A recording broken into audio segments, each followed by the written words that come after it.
Bonjour, je me présente, c'est Dobad Hassan, donc le binôme de Ayoub Louban.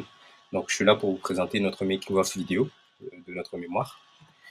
Donc la première partie, c'est juste la présentation. Donc nous, en fait, notre mémoire, notre thématique, en fait, c'est les biais cognitifs en négociation commerciale. Donc le mémoire, en fait, explore l'impact des biais cognitifs, justement, dans le cadre des négociations commerciales. Donc on va s'interroger sur la nature, l'influence et les leviers d'atténuation. Donc pour la répartition des tâches, moi je me suis concentré plutôt sur les revues de littérature. Donc j'ai bien vérifié la fiabilité des sources. J'ai fait une étude et aussi des analyses sur les différents articles.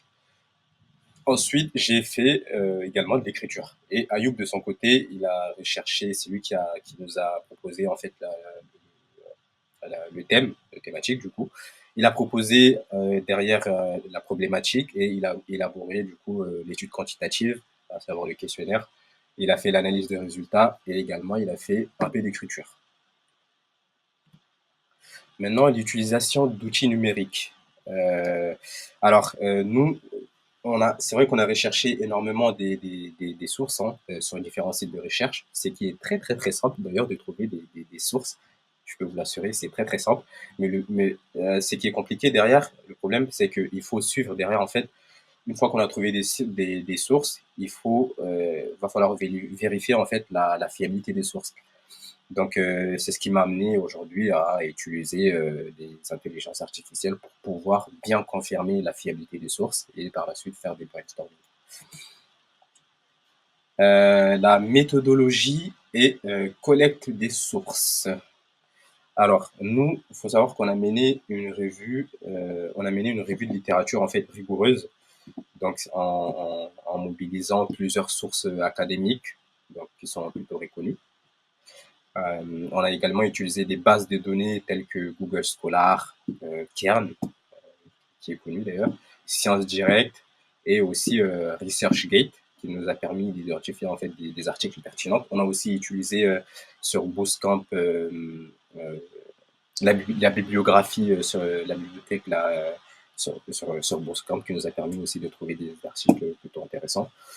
Donc, on a adopté ici une approche quantitative, donc afin de pouvoir mesurer l'influence réelle des biais cognitifs dans les pratiques des négociations. Donc, Ayoub, de son côté, a conçu un questionnaire en fait structuré. Je l'ai bien aidé, hein, bien sûr, bien entendu. On a conçu du coup un questionnaire structuré, donc via Google Forms.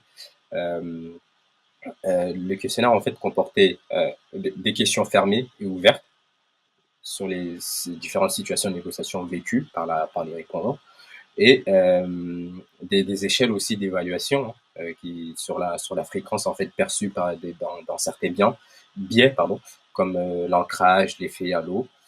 Donc voilà, on a utilisé voilà, il y a différents éléments, hein, recherche trouvée sur internet, sur les différents sites internet, utilisation des bases de données, Google Forms pour le questionnaire notamment.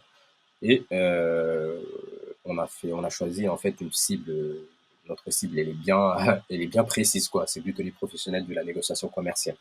C'est vrai que en fait, il y a purement un aspect commercial et en même temps il y a aussi un aspect psychologique et technique. Voilà. Donc le questionnaire a été diffusé à un échantillon des cibles professionnelles et de la négociation commerciale. La quatrième partie, donc l'analyse des données. Nous, le but ici, c'est vraiment de vérifier, comme je l'ai dit, hein, de vérifier la cohérence interne, enfin la cohérence des articles et aussi vérifier la cohérence des items.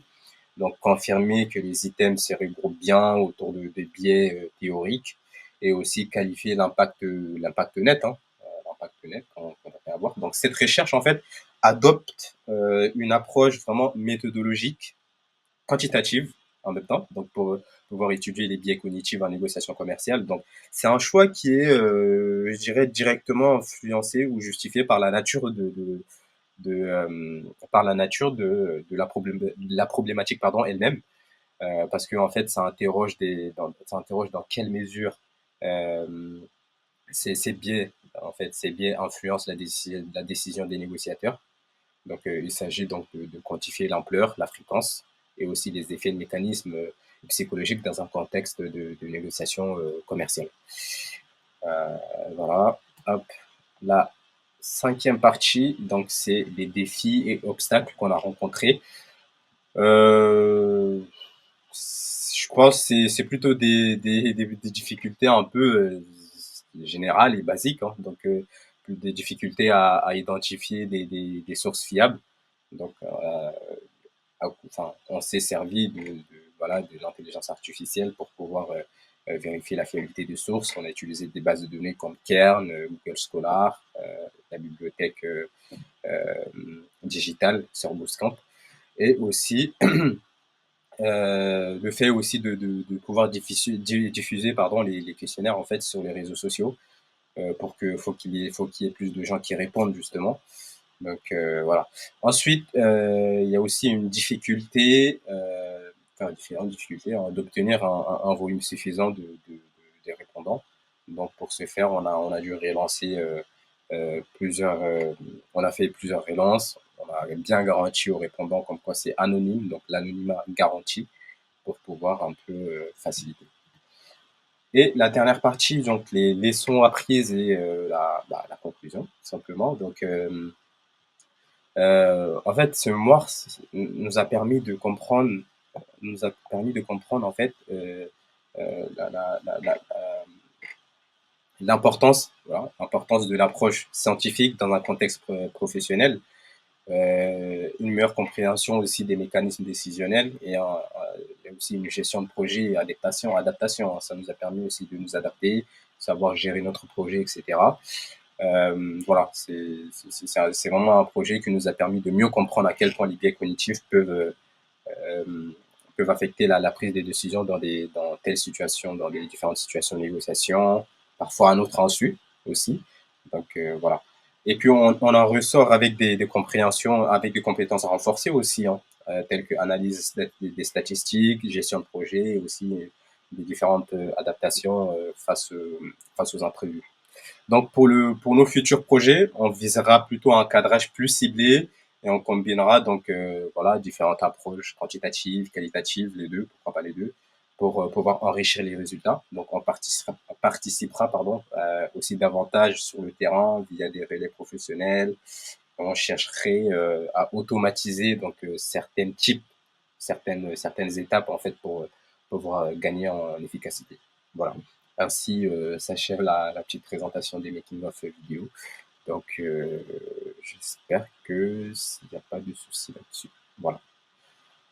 Je vous remercie pour votre écoute.